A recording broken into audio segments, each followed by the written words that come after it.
King lagyuning higpa, amponing anak, amponing banal ay Espiritu. Amen. Ginoong Esus, at syuke punge ni Keti, ban makyabing magmasusi, king liturhiyaning misa, anting pakibat king kekayong panagkat. Daptan yu iti anting kapigaganakan kanako. Salamat po Ginoo, king pamikatagon sambanda ka, kaniting paralan. Salamat po king pamananam king kanakong puso, ing grasyang pagdulapan, ing kekong presensya, karing sablang makatipon ngeni, king banal mong amano, at king tinape at alak. Dinatang ko po ngeni, daralan ing kanakong kasalpantayanan, maging ko po sanang makabuklat kaisipan, king malumane mong dapat. Ibuklat yu po ing kanakong kaisipan, king banal mong amano, at pakiramdaman iti anting personal a panagkat. Tatas ko po keka ding sablang pamangailangan ko, amano, tula at kasakitan. Maniga po ko po king kekong saup at grasya Ginoo, ban maging kong mas mayap pang tao. Pakiramdaman niyo po ing kanakong panalangin kaniting misa. Tanggapan niyo po anting may nakong hain at ibayo niyo po kapamilataning kekong upaya. At king oras ning maging katawan at dayame ing tinape anpon alak Ginoo. Saupan niyo ko sanang ibayo ke ing sarili ko. Pupurian, parangalan at sasambanda ko po king mabilog kong pangatao.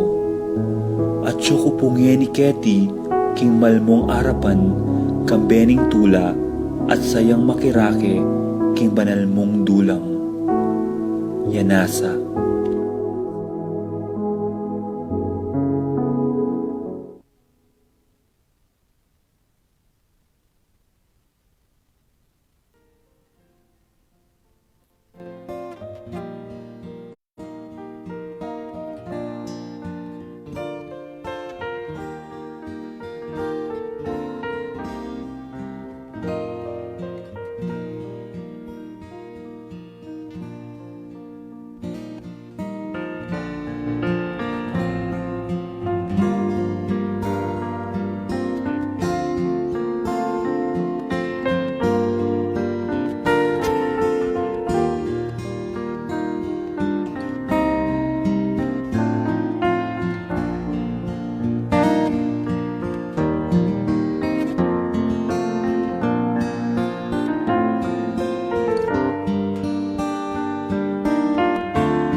King lagyuning igpa, amponing anak, amponing Espiritu Santo.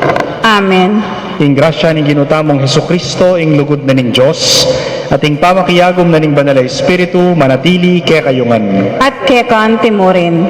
Para karing sablang penandit, pigtak silang taya ing ginu, lingad taya at mengalingwan, munye mga abus, ulaga, king kekatang pagal at obra, kapamilataning pamakisan metong ta, kanitiking pagal at obra ng Jesus.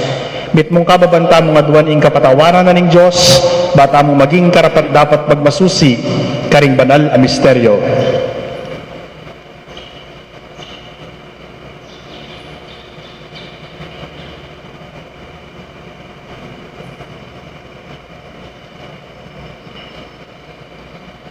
Iagkastang ining miyagnanagnan ing kapanisyan, magkumpisal Sa King Diyos, sa may payang tuto, at kay kapatad, uling mi kasala kong bina, kiniisip amanot dapat at niyahiliwang kakulangan. Ulinitay panigapu ko Santa Mariang Kaplan man Birhen, karing sablang Anghel Ampon Santo, at kay kapatad, ingi panalangin niyo ko king Diyos, aginutamo. Ing Diyos sa mayupayang tutu, pakaluluwa na katamo, at king pangapatawad na ring kasalanan tamo, idala na katamungan sana, king biye alananga. Amen. Ginoo pakalulu, Ginoo pakalulu, Kristo pakalulu, Kristo pakalulu, Ginoo pakalulu, Ginoo pakalulu. manalangin tamo. Oig paming mayupaya, tanggapan mi sana ingke kang kapatawaran at pakalulu, kabang pagmasosyal ni ing pamaylasan at kamatayan ing Ginoo, amabibi at mag-aring kambemo at ning banalay espiritu, metong muking panga Diyos, manggaman king alananga. Amen.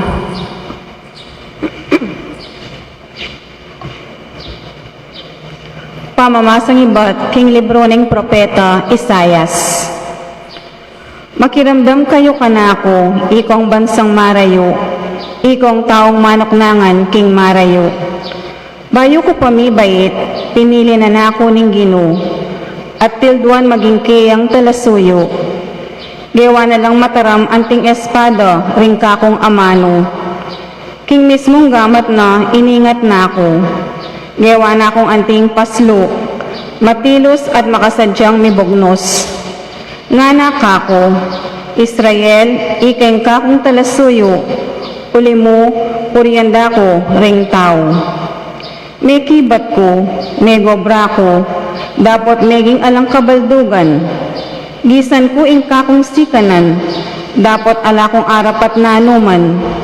Makanyan man, ing Ginoo kakuyang apanaligan, ipagdepensa ng kakong daraptan, at dinana kong ablas, king kakong gawan.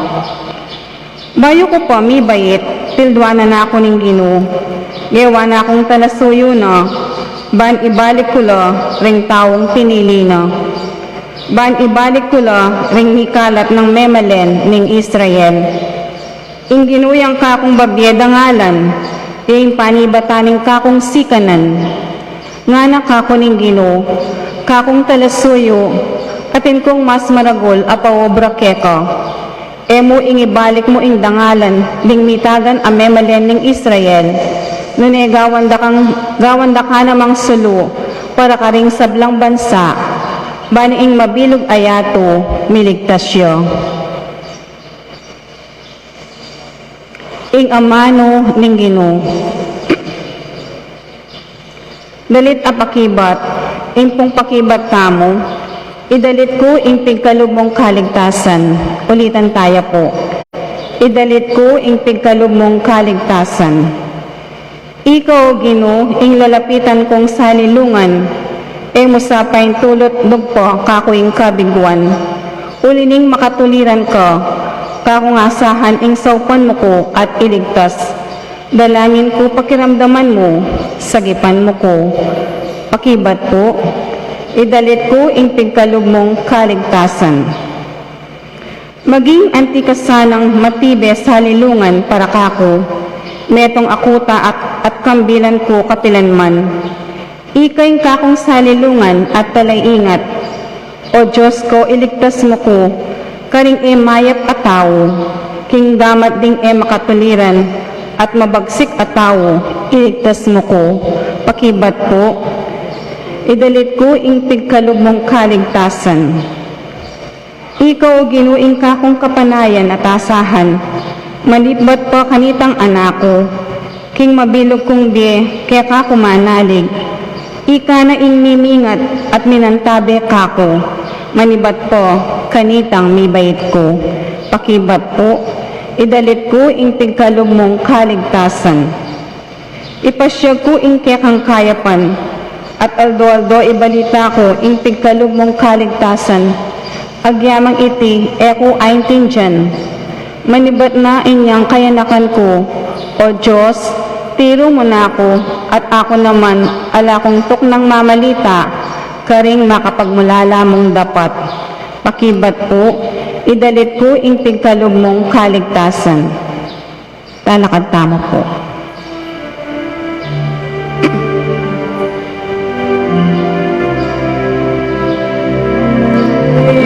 Hayat ka po yan, kika,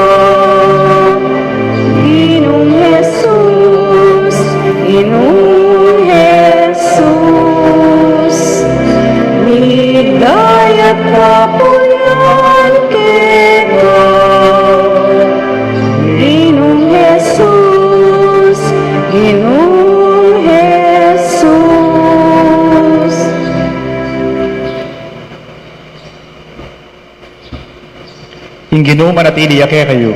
at kekaan timurin. Pamamasa king maya pabalita, agpangkang San Juan. Ligaya keko o Ginoo.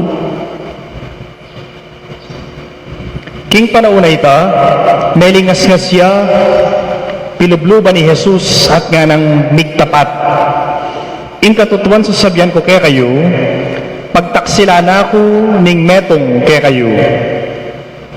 Mi paglalawe na ring alagad, at erabalo nung nino ing amanwana. Makahilig yang malapit kang Jesus ing pakamala ng dili, karing alagad na. Sininyala na yung Simon Pedro at nga na, ikutang muna mo kaya nung nino ing amanwana. Inya, linapit ya kang Jesus at kitang na, Gino, nino ing amanwan mo. Pekibat ng Jesus.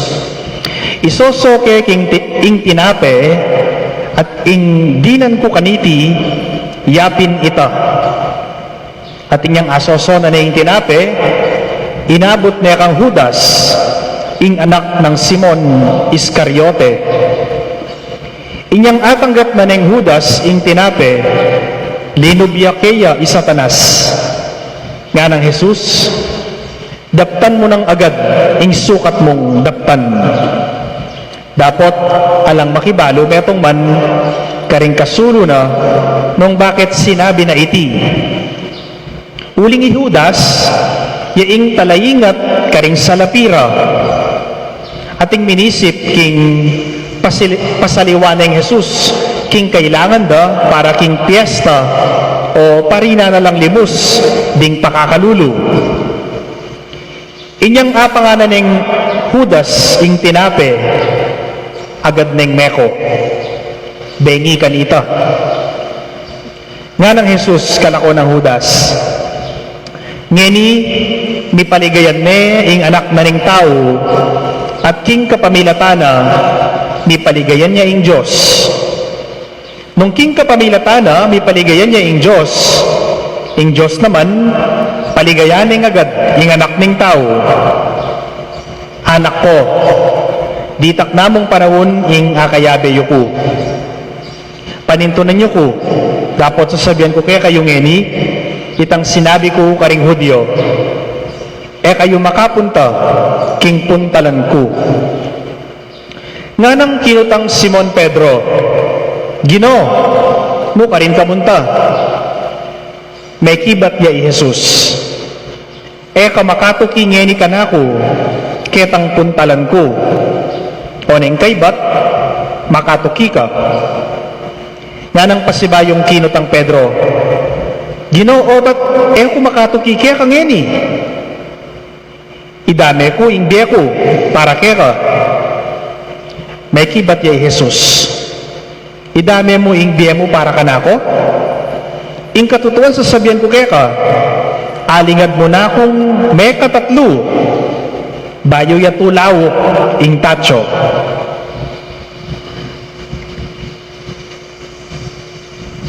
Ing mayap ng balita, ning kakatamong kaligtasan. Kapurian keko o Kristo.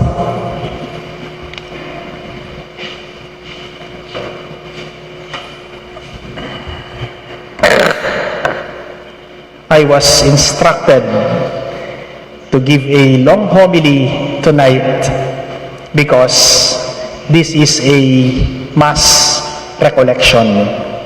So sa loob po ng misa, may recollection. Tama po ba, Tita Dines? So, kayo po sana sasawa. Ikabake po yung homily ko. At sa ating mga viewers, sa ating mga nanonood, huwag po sana kayong maiinip dahil mahaba talaga yung homily ko. Hindi po lahat ng halik ay tanda ng pagmamahal. Hindi po lahat ng halik ay tanda ng pag-ibig o lambing. Ang ibang halik ay halik ng kataksilan. Ang ibang halik ay halik ng kataksilan. I would like to quote from Pope Francis.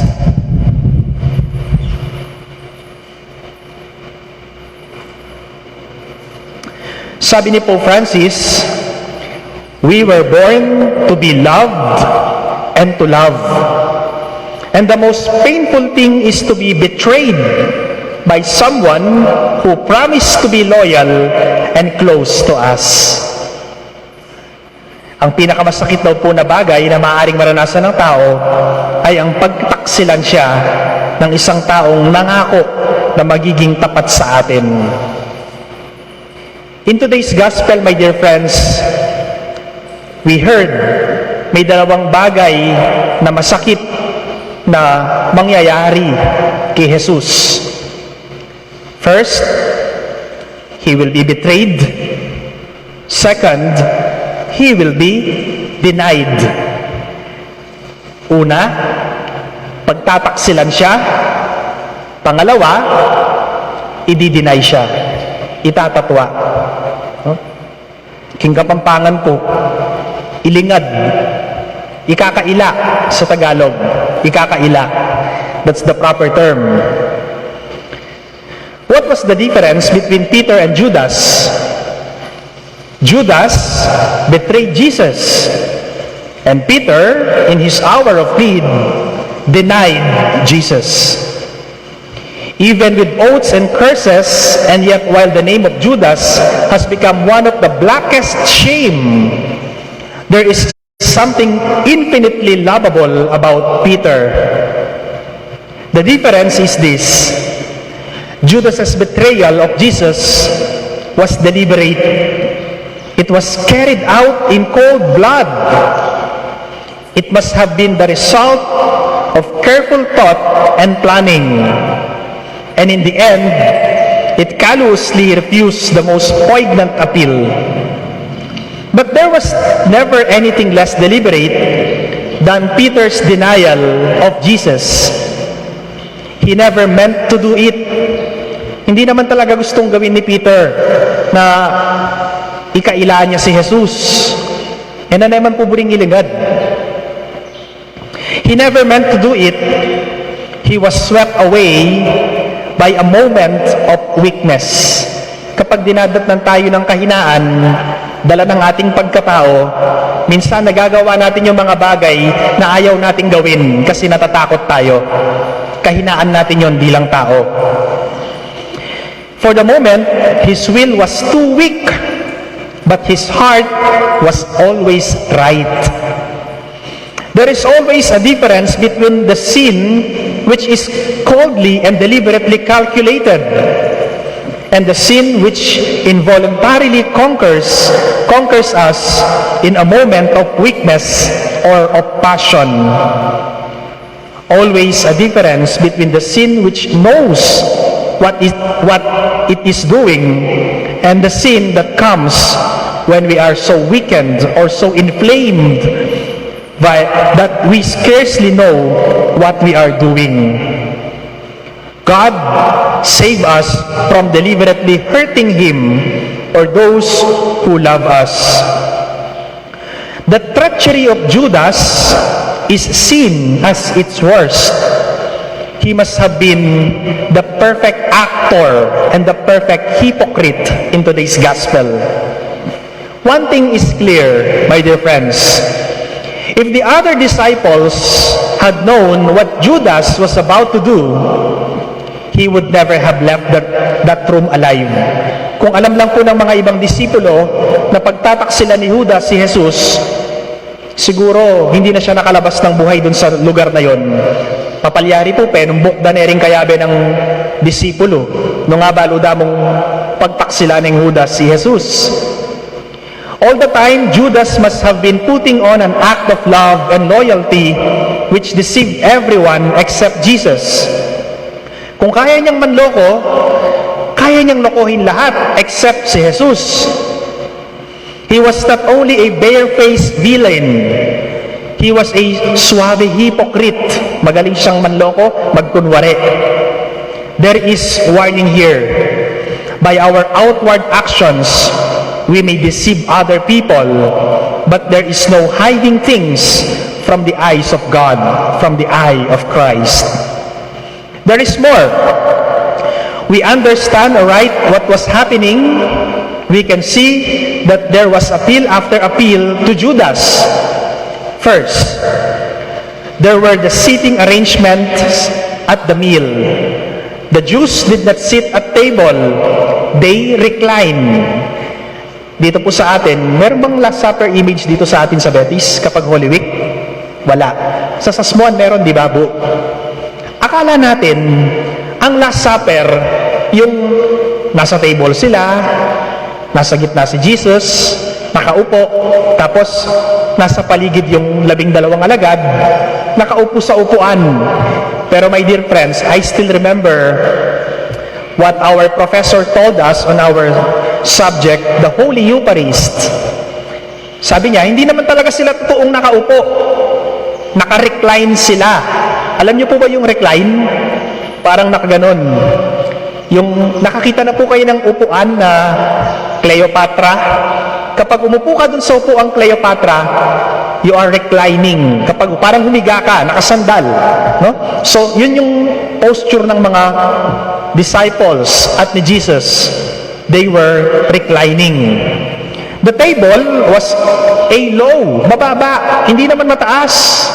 No? Hindi naman mataas yung lamesa, mababang lamesa.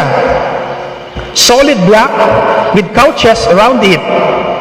It was shaped like U. Pag ganun yung lamesa. They call that triclinium. Ang tawag po dun sa lamesa, triclinium. I still remember what my professor told us in the seminary in our subject, the Holy Eucharist.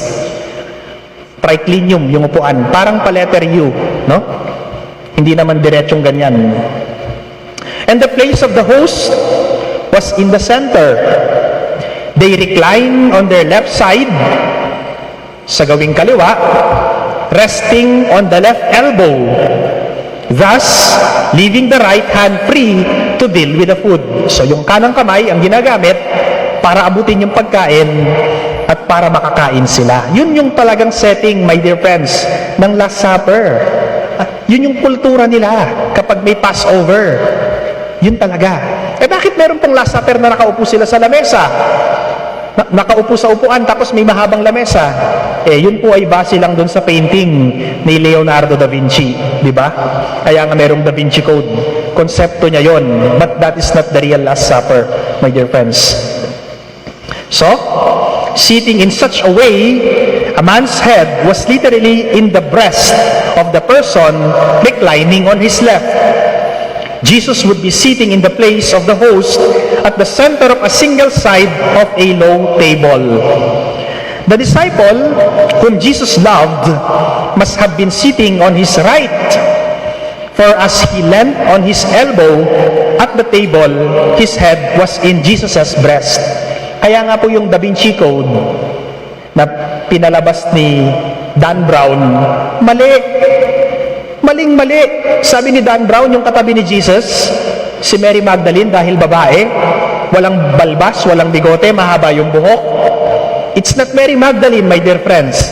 It's John the Beloved, John the Apostle, yung pinakamamahal na disipulo ni Jesus. Yun.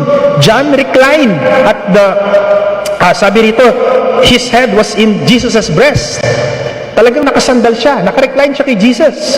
Yun yung pinakamamahal na alagad ni Jesus. No, hindi si Mary Magdalene. Gagawa na lang ng pinikula si Dan Brown, mali pa. Gagawa na lang ng pinikula si Dan Brown, yung Da Vinci Code, hindi pa siya nagsasearch sa Bible. Hindi siya nagsasearch sa sacred tradition. Ano? Kaya tignan mo, mali-mali yung ginawa niya. Ginawa niya ng issue si Jesus. So the disciple whom Jesus loved is never named in the Gospel of John. Some have thought that he was Lazarus. Akala ng ibang tao, the disciple whom Jesus loved was Lazarus. For Jesus loved Lazarus. During the death of Lazarus, Jesus wept. Umiyak si Jesus. Some have thought that he was the rich young ruler, for Jesus loved him. In the Gospel of Mark, chapter 10, verse 21. And it has been imagined that in the end, he did decide to stake everything on Jesus. Some have thought that he was some otherwise unknown young disciple who was especially near and dear to Jesus. Some have thought that he was not a flesh and blood person at all, but only an ideal picture of what the perfect disciple ought to be. But the general opinion has always been that the beloved disciple was none other John himself, and we may well believe that. Pinaniniwalaan po natin yon. It is the place of Judas that is of special interest. It is quite clear that Jesus could speak to him privately without the others overhearing. If that is so, there is only one place Judas could have been occupying. He must have been on Jesus' left. So kung nandito si John, nandito si Judas sa left side ni Jesus. Judas must have been on Jesus' left. So that just as John's head was in Jesus' breast, if John is reclining on Jesus' head was reclining on Judas. Jesus' head is reclining on Judas. Ganun po yon. Si Jesus, si John, si Judas. Yan din po yung tinuro sa amin ng aming professor sa seminaryo.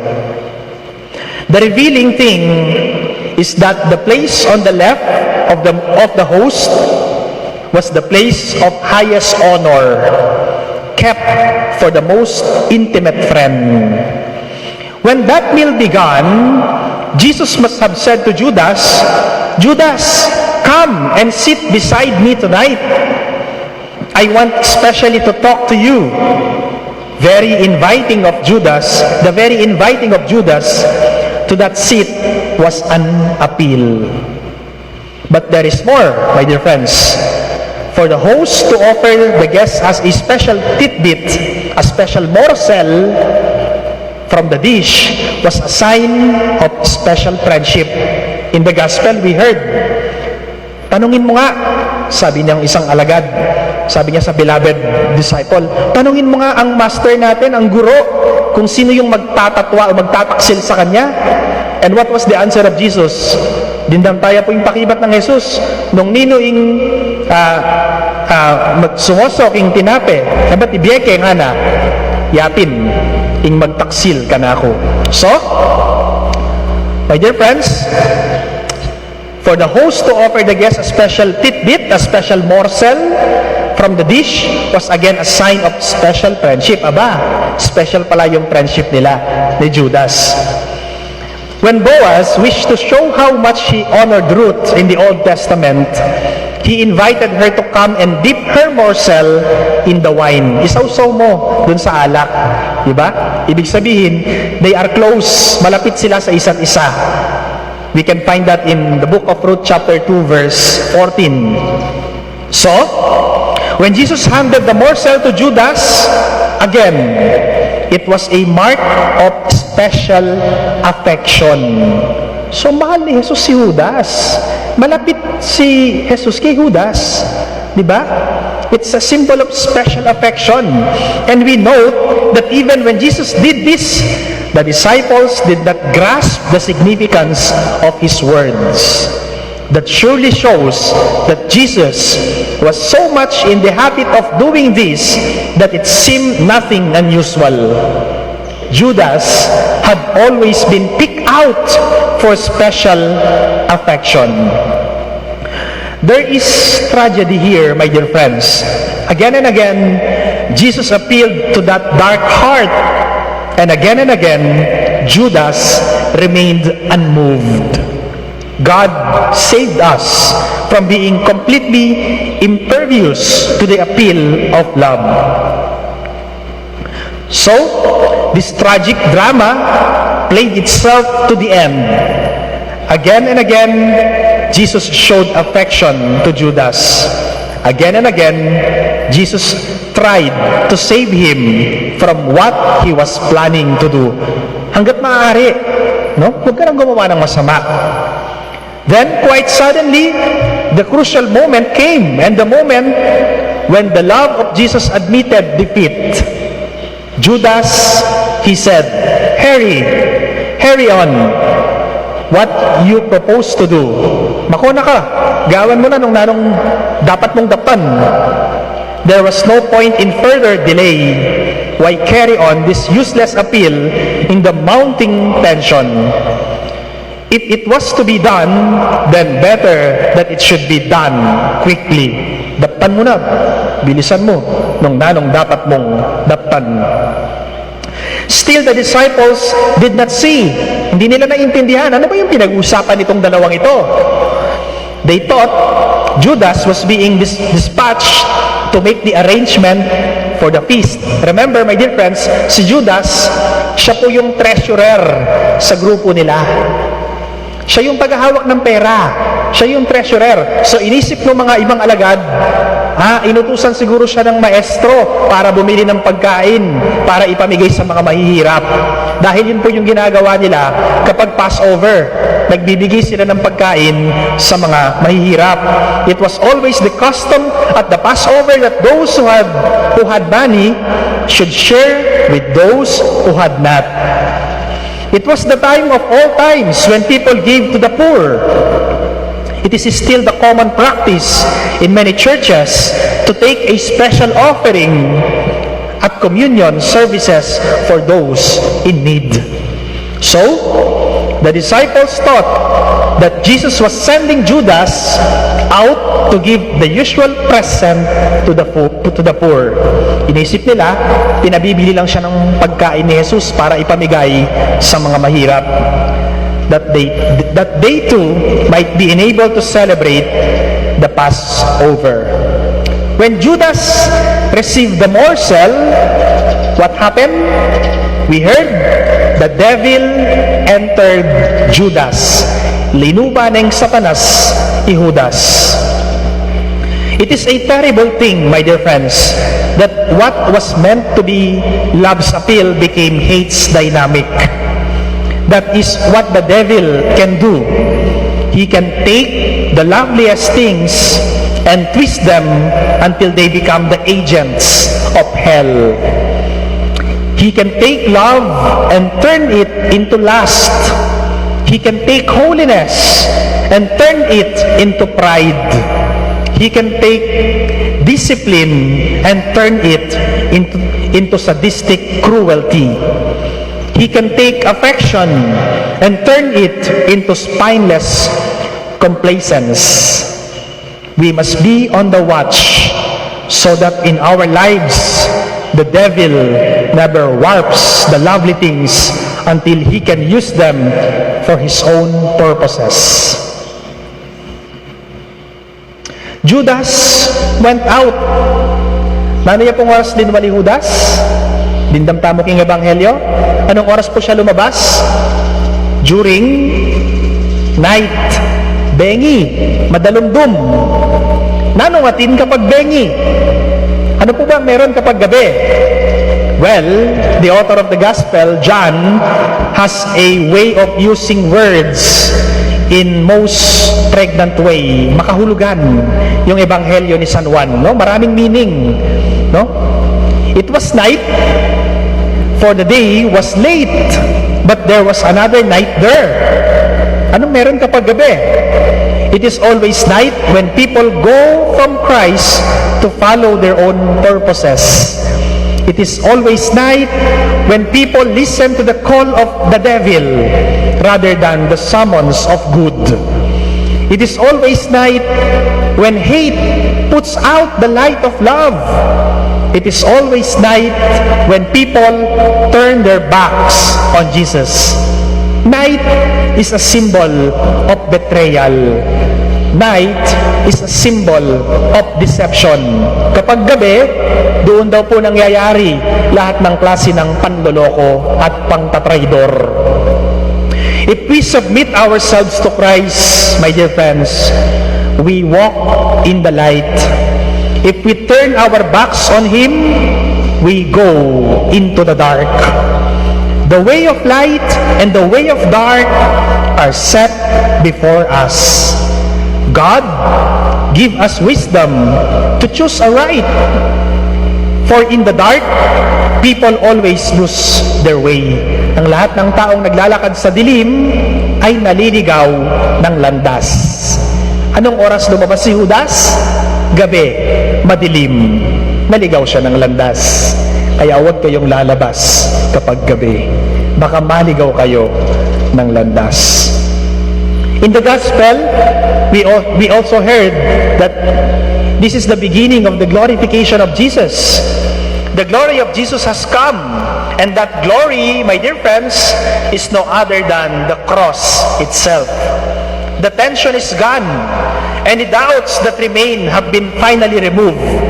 Judas had gone out, and the cross is a certainty. Sigurado na, darating na yung krus, kasi lumabas na si Judas. No? Paparating na yung krus ni Jesus. Here we are face to face with something which is of the very warp and woof of life. The greatest glory in life is the glory which comes from sacrifice. The greatest glory is that glory which comes from sacrifice. Ang taong marunong magsakripisyo, ang taong nagsasakripisyo, may mabuting patutunguhan. In any warfare, the supreme glory belongs not to those who survive, but to those who lay down their lives. Hindi yung mga nakatakas, hindi yung mga nakawala, kundi yung mga nag-alay ng buhay para sa ikabubuti ng iba. In medicine, it is not the physicians who made a fortune who are remembered. It is those who gave their lives to bring healing to others. It is the simple lesson of history that those who have made the great sacrifices have entered into the great glory.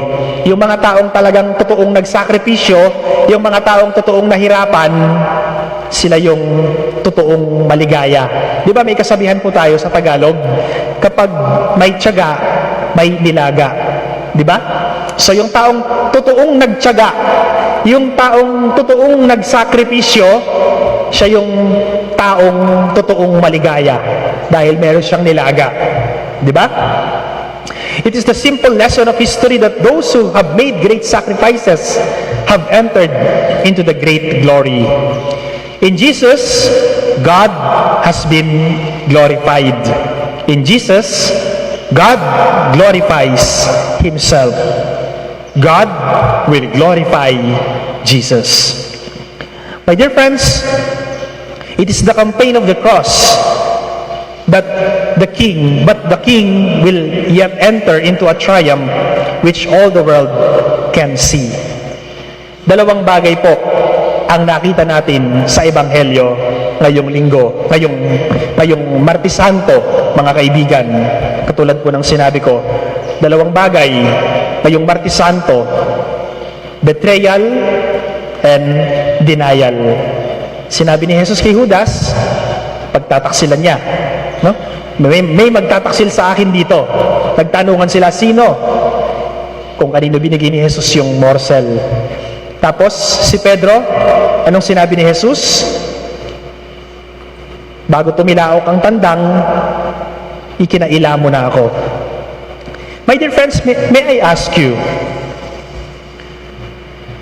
can an enemy betray you? Pwede ka bang pagtaksilan ng kaaway mo?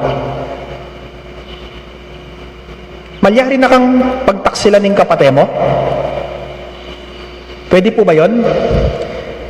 Can your enemy betray you?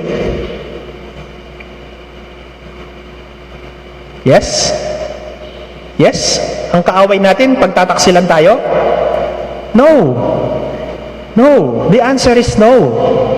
An enemy cannot betray you. Because from the start, your enemy is already a traitor.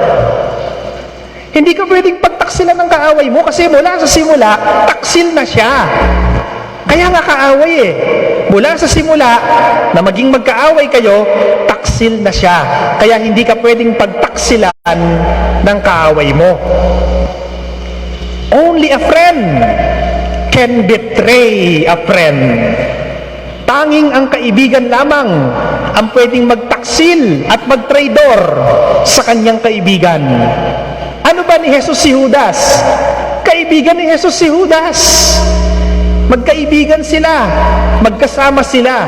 Disipulo ni Jesus si Judas. Pero anong ginawa ni Judas? Pinagtaksilan niya si Jesus. Dahil si Judas ay kaibigan ni Jesus. Only a friend can betray you, my dear friends. Kaibigan lamang ang pwedeng mag-traidor sa iyo. Bakit? Dahil ang kaibigan, pinagtuunan mo at pinagbuhusan mo ng tiwala. Dahil ang kaibigan, katiwala mo. At kapag katiwala mo ang kaibigan, nag-ugat doon yung salitang tiwala. May tiwala ka sa kanya. So si Jesus, katiwala niya si Judas. Kaya nga si Judas yung treasurer ng grupo. Dahil may tiwala si Jesus kay Judas. Pero anong ginawa ni Judas? Trinaydor ni Judas si Jesus. Nagalit ba si Jesus? Nagtanim ba si Jesus ng sama ng loob? Nasaktan ba si Jesus? Siguro, opo. Natural yun. Nasaktan si Jesus. Sa ginawa ni Judas, nasaktan si Jesus. Pero wala tayong narinig sa Ebanghelyo na nagalit si Jesus at nagtanim si Jesus ng sama ng loob kay Judas. Ngayon tatanungin ko kayo mga kaibigan, naniniwala ba kayo sa kasabihang to forgive is to forget? Is that true? To forgive is to...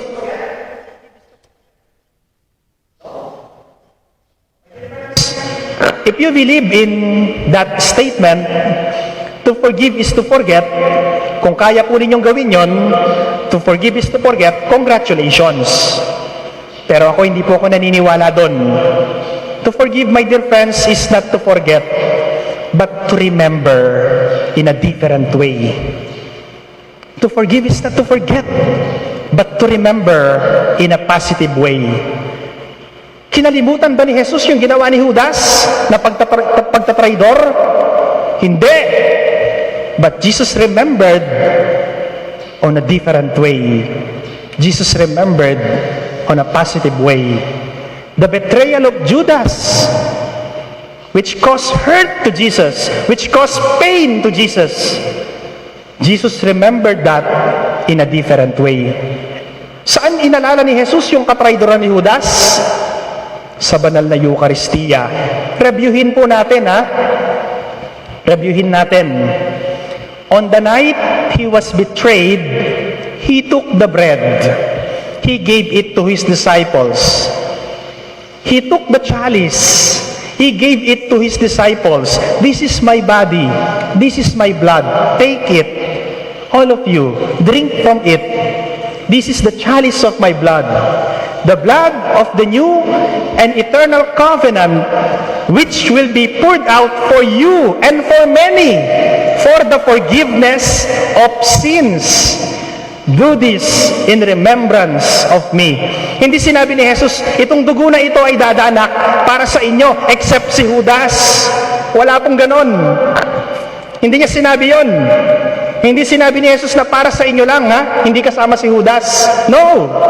He said, this blood will be shed for you and for many, for the forgiveness of sins. So at that moment, my dear friends, Jesus already forgave Judas. At that moment, nung papunta na si Judas para traidorin si Jesus, pinatawad na siya ni Jesus. Nakalimutan ba ni Jesus yung ginawa ni Judas? No! Jesus did not forget what Judas did, but Jesus remembered on a different way in the Holy Eucharist. That's why the Holy Eucharist, my dear friends, ang banal na misa, it's a remembrance. We call it anamnesis. It's a recollection. We make present. Diba? It's a recollection. It's a remembrance.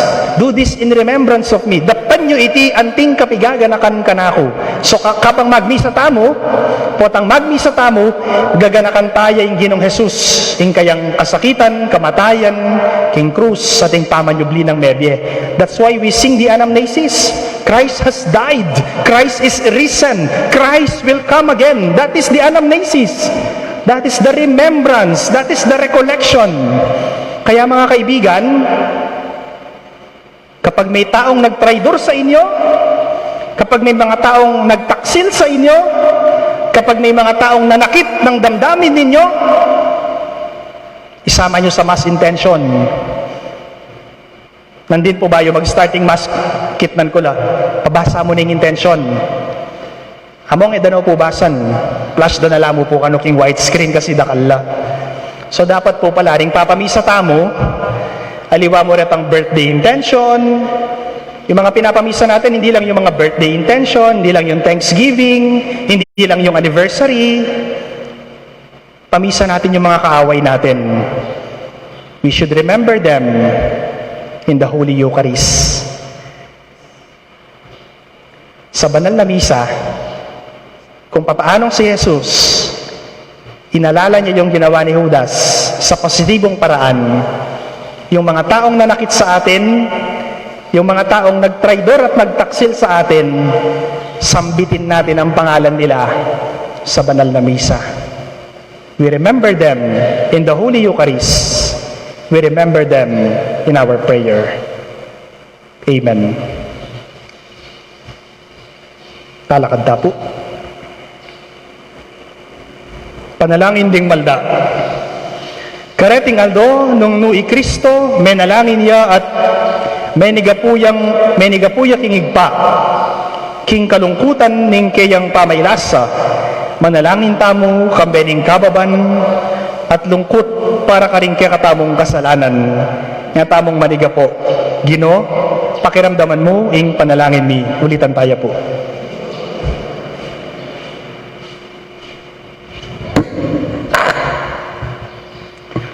Para King Santa Iglesia, ing kakasal ng babaeng Kristo, panpadalisaya ni King Kayang Daya, ipanalangin taking Gino. Gino, pakiramdaman mo ing panalangin mi. Para King Yato, anong nota may bibiye, baning Diyos pagkaluban ng katang kalusugan at kapayapan, kapamilataning daya ng Kristo, ipanalangin taking Gino. Gino, pakiramdaman mo ing panalangin mi.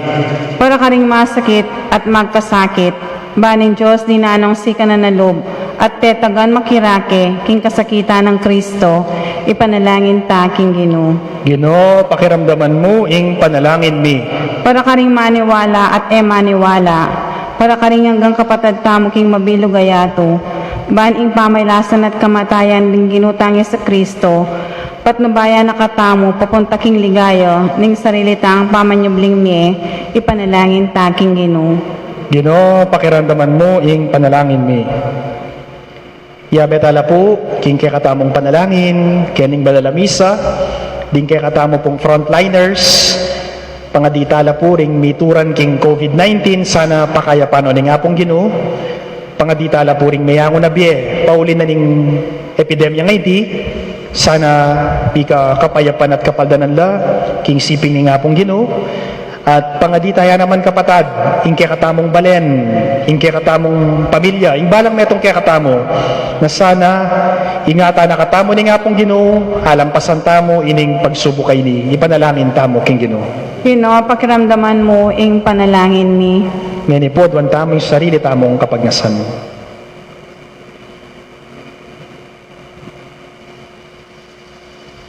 Banggitan niyo po king nga pong Gino, datang taong migtaksil at migtraidor kaya kayo.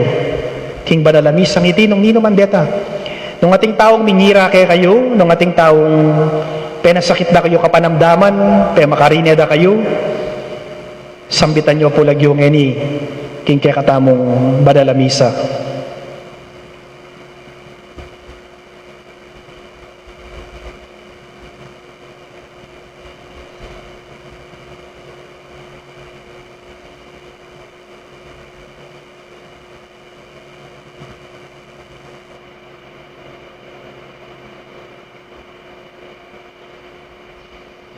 Igta, lumapit ka sa kingkekang balayan at pakiramdaman mo ing panalangin mi. Malyaring bakal kaya pamangailangan ae bibalong ipasyag.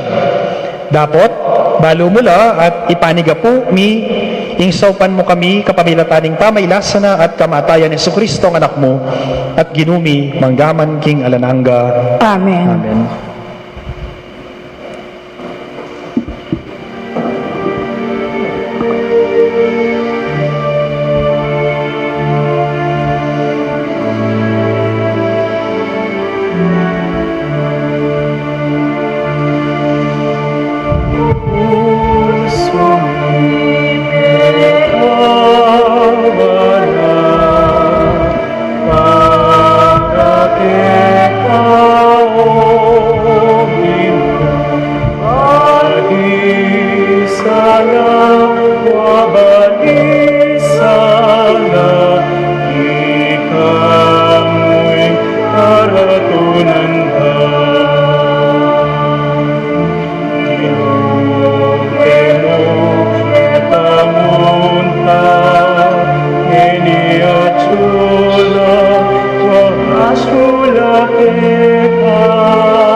Manalangin kayo kapatad, baning kako at kaya kayong daon, matanggapla arapaning Diyos, igpang mayupayang tutu. Pangkapanes saning ginuiting daon karinggamat mo, king ikapuri at ikaligayan ng kayang lagyo, king kaya katam ka sa plala, at ning mabilog ng Santa Iglesia. O igpaming miglalang, balikdan mo lang mitmong pakalulo, reting kaya kaming ayin, ikesa ng makirake karing banal mong kalam, tanggapan mi ing biye ipangakura. Itingan adwan mi king kapamilatan ng Jesucristo ang ginumi. Amen. Ing ginoo manatili ake kayo. At kaya kan temore, Yat nayo ring puso yo. makayat nano king Ginoo. Pasalamatan tayo, ing ginoo a Diyos tamo. Ting karapat dapat at matulid. Tunepin karapat dapat at matulid, ing pasalamatan dakang parati, at numan ka rin o igpa. Diyos, king alananga at lubos mayupaya, kapamilatan ng Jesucristo ang ginumi. Mayayaninag yake kami, ing kayang pamaylasa at pamanyubling mebye. Mararahigya ing dewakan kapamilataning kayang katapatan, at magaganap na ing panigagana ka, king pangayanib mi, king metoyatu, kayang kinabos. Kapamilatan ng Kristo, ning anghel karing banwa, yayampang daing karelang panalangin, ning pamanyamba, kabang alalang kupas magsaya harapan mo. Makiyanib sa, ing siwala mi, king karela, king matagumperang dalit, ning kapuryan, at ngaming sasabi. Banal, banal, banalya ing Ginoo, Diyos ning upaya, mimuing banwating yato king kekang ligaya, o sana king kakatas-katasan, luwanyang daratang king lagyo ning Ginoo, o sana king kakatas-katasan.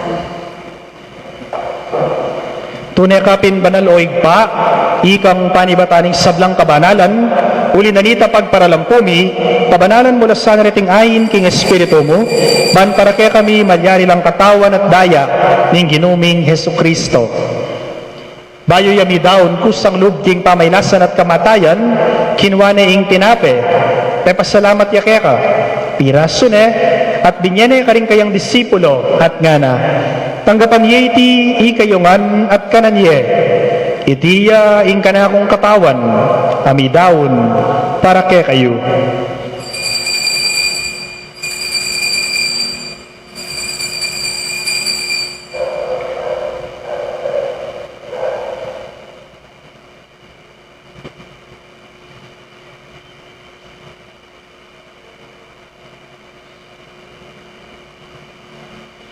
Makanyan mo naman kay ba't naningapunan, kinuha na ing kalis.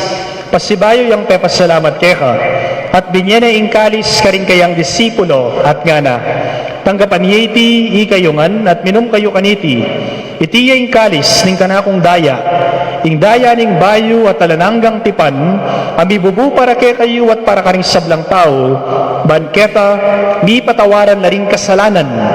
Daptan nyo iti bilang kapigaganakan kanako.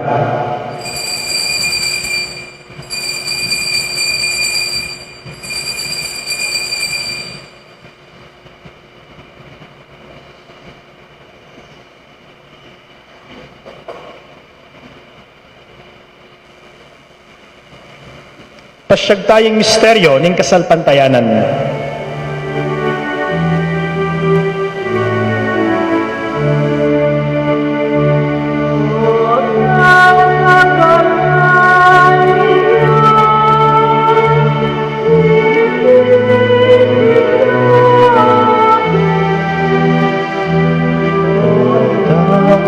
Minum kami kaniting kalis, kitang kamatayan, kitang iyang papasyan, ang ganaling pagkakas, kinketang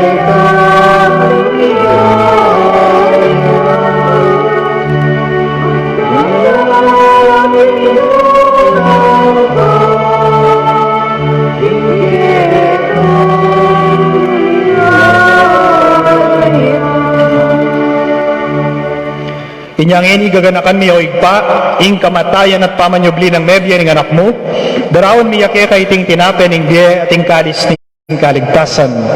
Layon ming pasalamatan keka, ing pepalyaryan mo kaming matampang talakad arapan mo, ban sumuyo keka. Papakumbaba ming pagamuamu, king ikaming ansanang wisulusulo, king katawan at daya ng Kristo, tipuna na kami anting metong ning banal na Espiritu. Ganakan me o igpa, ing Santa Iglesia mong makalaganap king meto yato, banbigan na piya king lugod, kambe ng Francisco, ake kaming Papa, i Florentino, ing kaya kaming Obispo, i Pasiano, ing kaya kaming Obispo Emerito, hiyamong Raul, ing kaya kaming Kura Paroko, at ding sablang pari at diakono. Ganakan mula naman, ding kaya kaming, ding kapatad ming mayango na biye, ding kapatad ming pepainawan at mananayang subling niye at ding sablang mayango na biye, tanggapan mo ngan sana king maligaya mong harapan. Pakaluluan mo kengan, gawan mo kengan karapat dapat pagkamit king biye alananga, ban kayabe ng Maria, ing Virhen ay induning Diyos, kambe ng San Jose, ing kayang banal na esposo, kayabe ring apostol, lalo na Santiago Mayor, at ding sablang santo, San Roque, Santo Domingo de Guzman, Santo Tomas de Aquino, San Antonio de Padua, ding hanggang Dominikanong Santo at Santa, at ding Tomasinong Martir, at inupad king malmung kapurian king kekabanan ning panahon, purian dakat paligayan, kapamilatan ng Hesukristong kekang anak.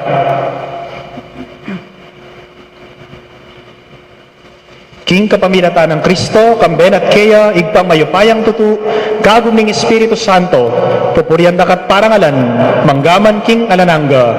Amen. Ngeni, manalangin tamong mitmong kapanaligan at lugod king igpa, kaning amanong tiro na kaya katamo ning Ginoo. Amen.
Ikabos mo kami, O Ginoo, king sablang marok, malugod mong ipagkalub ing kapayapan king panawon mi, ban king kasawpanan ing kang pakalulu, parati king mikabos king kasalanan, at miligtas king sablang kaligaligan, kabang maninaya kami, kambenan ning maligayang kapanaligan, king panyatang ng Hesukristong kaya kaming talapangabos. Uling kaya kayong kayarian, ating kayo pa yan, ating ligaya, manggaman king alanganga. O Ginoong Hesukristo, as sinabi ka rin kaya kang apostol, ing kapayapan lalakwan ko kaya kayo, ing kapayapan ko yung babiya ko kaya kayo, mo sana babalikdan din kaya kaming kasalanan, nunelawan mo yung kasalpantayanan, naning kaya kang Santa Iglesia, at pamayapan me ampong bilugan agpangking kaburian mo, ikang mabibiya at mag-ari, manggaman king alananga. Amen. Ing kapayapaning Ginoo, manatili sanang kapilan naman kaya kayo. At kaya kaan timurin. Bakit tamo pong eni, ing may kakametong tamo king kapayapan. Kapayapan po, kaya kayo man. Korderong Diyos, ikaw milalako king kasalanan ng yato, pakaluluwan mo kami. Kordero ng Diyos, ikaw milalako king kasalanan ng yato, pakaluluwan mo kami. Kordero ng Diyos, ikaw milalako king kasalanan ng yato, ibiya mo kaya kami ing kapayapan.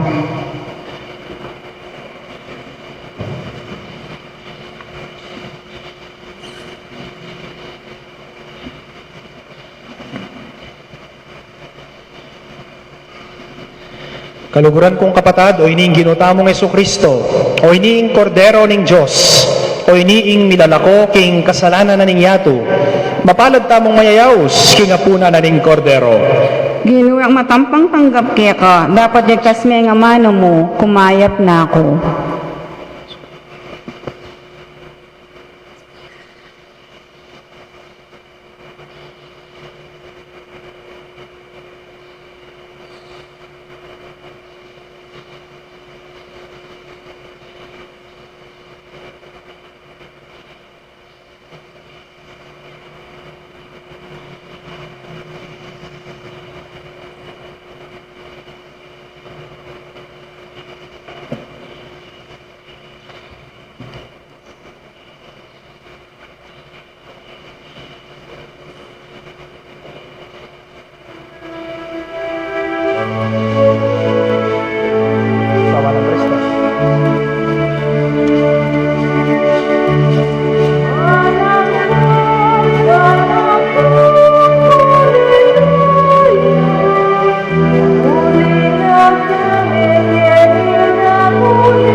para po karing kaya katamong malbe karing live streaming pangadyan tayo po ing dapat ning spiritual apamakinabang o itangawsan tamong spiritual communion. Ikayo pong malbe king live streaming, sabayan nyo ko po king panalangin. O Jesus ko, sa salpantayanan ko king atsu ka kabanal-banalan a sakramento, kaluguran da ka mayigit king sablang bage at pagnasan kong tanggapan da ka. Dapat pauli ngening penandit, era ka atanggap king sakramento, umeka mo man spiritual king puso ko, kakaulanda ka, bala mo mawari at suka ka rin. At takisan betong keng lubusan ing sarili ko keka, emusapain tulutan ing kapilanman, mikawani ko keka. Amen.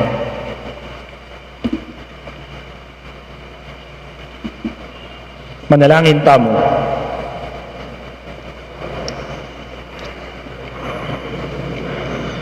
O Diyos ning pakalulu, ing sakramento ning kaligtasan, ang eni mibabayo king kaya kaming sikanan, pagdala na kesa ng dake, king kaya kang biye, manggaman king alananga, iti adwan mi king kapamilatan ng Jesucristo ang ginumi. Amen. Ing ginuma natili ake kayo. At kaya kaan timorin. At bendisyonan na kayo ning malugod at mayupayang ginong Diyos, igigpa, ing anak, at ing Espiritu Santo. Amen. Ing misa midaw ne ume kayo king kapayapan. Salamat, King Diyos. Maya pabengi po. Maya pabengi mo naman po.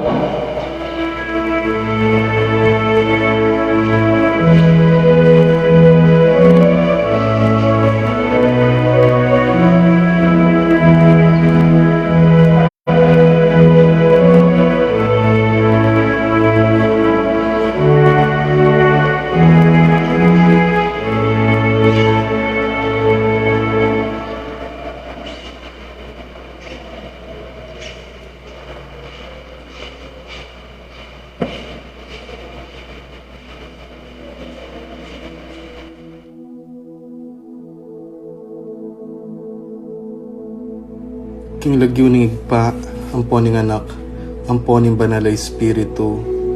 Amen. Ginong Diyos ang mayupayang tutu, pasalamatan dako po. King maski ako makasalanan ko, linusan mo ko, e uling king kanakong ulaga, nun e uling ning ganakaning kaya kang pakalulu. Pekabsyan mo ko po, king kakamal-kamalan na katawan at daya, ning kaya kang anak. Ipanalangin ko, king itisanang banal a Eucharistia, e nako sana daralaking pamanatol at parusa, nuneking kapatawaran at kaligtasan. Maging niya po sanang aligan ko iti, king kasalpantayanan at mayap padapat. Linisan na ako sapo karing kasalanan kong depat, at lukuban na ako king mipnong kapakumbaban at kapamintuan, at gawang mayap karing kapara kong tao. Proteksyonan na ako sa puniti karing sablang marok, mayayakit at mayayakit. Ilapit na ako pa sa keka, o ginu, at tayran na ako king biye alanganga, kayabe mo. Tayran mo po akong makasalanan, king dulang nung nuka rin ka, ating kekang anak at Espiritu Santo, king tutu at maslaga sulu, alanganggang tula, at kagalakang alanganga, kambeding kaya kang banal, ipagkala mo iti, king lagyo ng Kristong ginumi. Amen.